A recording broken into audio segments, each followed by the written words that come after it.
Mr. Minturn. How are you? Well, hello, Joe. You're going to take a nice Turkish bath in the steam room, Mr. Minturn? Yeah.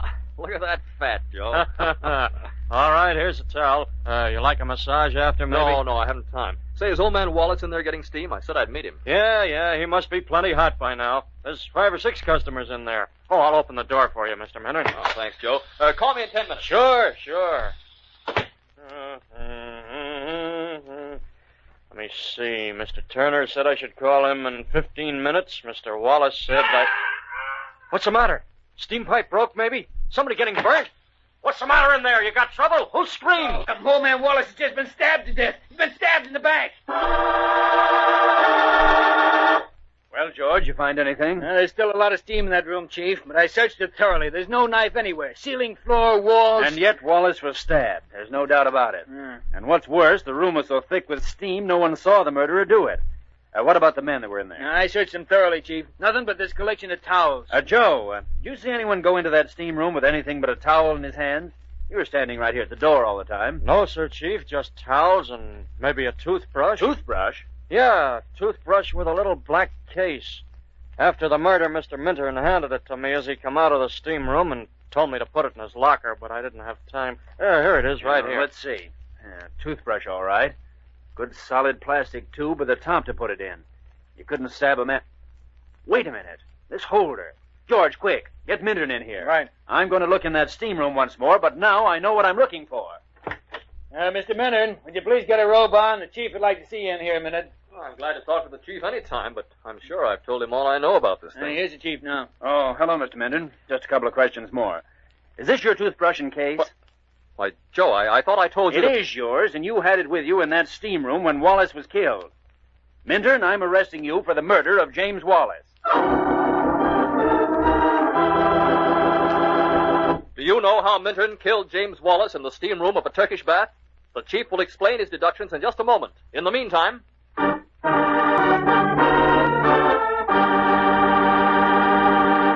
And here's the Chief to tell you how James Wallace was killed. The method used was most unusual. When we think of stabbing, we think of knives. But no ordinary knife killed James Wallace. It was a disappearing knife. How could a knife disappear, Chief? It's impossible. Not if the knife were made of dry ice. Minturn's toothbrush holder was a plastic mold in the shape of a dagger. In it, he carried into that steam room a dagger made of dry ice, withdrew it from the mold at the proper moment, and stabbed Wallace. He counted on it dissolving in the steam before it was discovered. I found a piece of it giving off its own form of steam in one corner of the steam room. Minturn killed Wallace and almost got away with a perfect crime if the murder weapon had disappeared.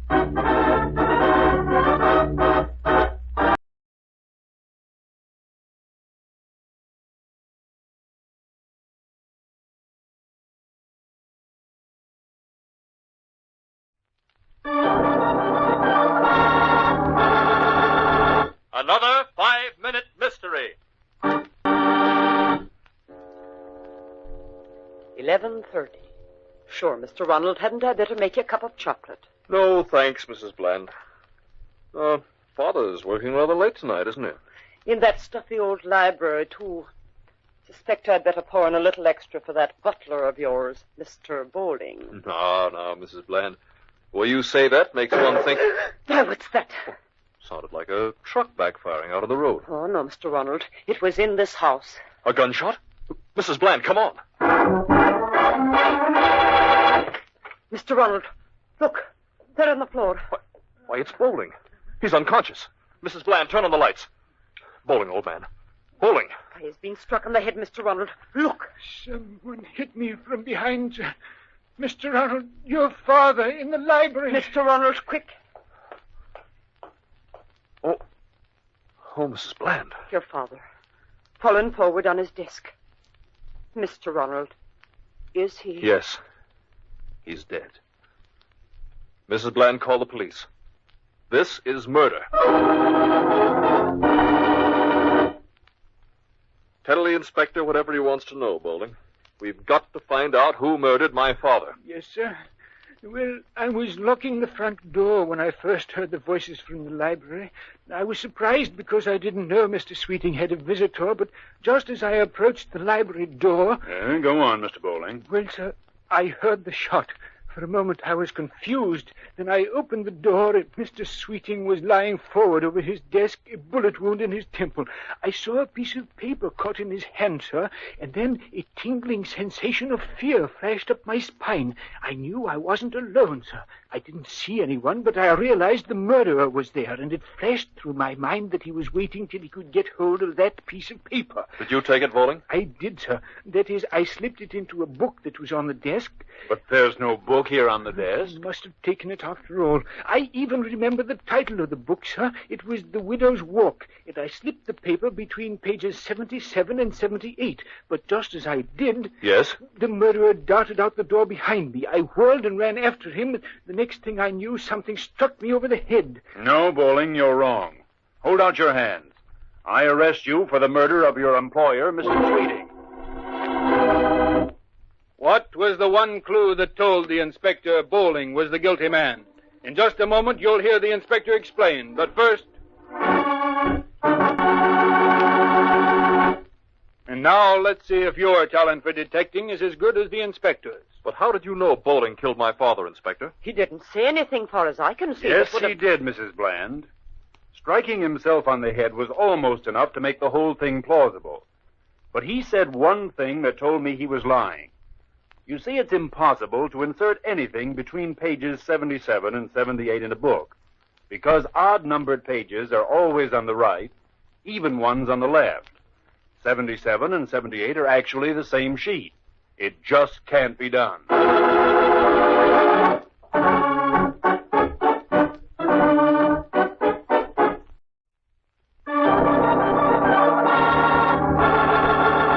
Another 5-minute mystery.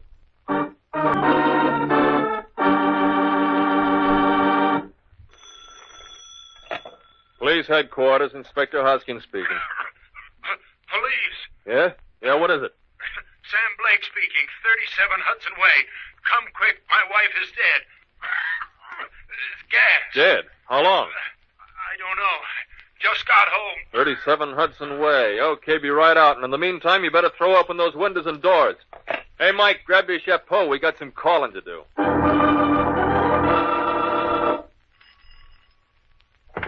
Mr. Blake? Yes, Inspector, come right in. Thanks. Oh, Mr. Blake, my assistant, Mike Kusky. Howdy. Where's the body? You haven't moved her? No, sir. She's here in the kitchen. Oh, yeah. Right where I found her. Of course. Well, Mike and I'll just have a look. And there she is, Inspector. Dead as a doornail. Gassed, all right. You can still smell a little. It looks like most of the gas came from the oven. The door's still a little open. What's that? My simple powers of deduction would say it's a bird. Oh, there it is, a canary. A bird cage in the kitchen, huh? Yeah, but right now we better get back to Mr. Blake. Now, Mr. Blake, if you don't mind, there are just a few routine questions. I'd like to know exactly what happened. Well, sir, I just come home from the game tonight. I'm quite a fan, but my wife didn't care much for sports, so I usually went alone.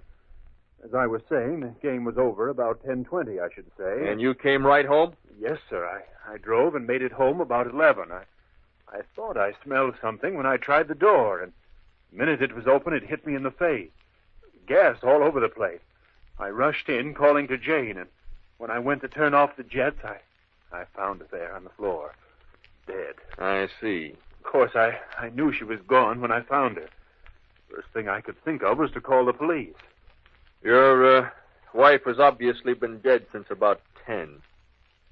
Mr. Blake, if you don't mind my asking, just what happened in the last few seconds of play at the game? Why, Zakowitz fumbled, and Carlton recovered for an 80-yard touchdown run. Well, look here, Inspector. What are you driving at? Just that in case this shouldn't be suicide, I wanted to know if you could back up your alibi. Not suicide. What are you driving at, boss? Yes, Inspector. What are you driving at? Just this, Mr. Blake. I arrest you for the murder of your wife. What did Mr. Blake overlook? Do you know the clue? In a moment, we'll hear firsthand from the inspector. But first... And now let's see if your powers of deduction are the same as the inspector's. You can't arrest me. I was at the game till 10:20. I proved it. And you said yourself my wife died 20 minutes before. I haven't forgotten the powers of radio, Mr. Blake. But there are a few things you did forget.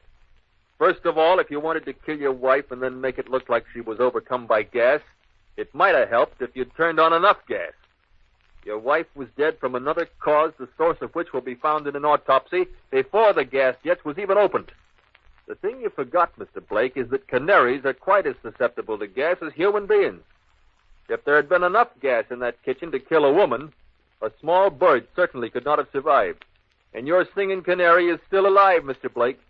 Very much alive.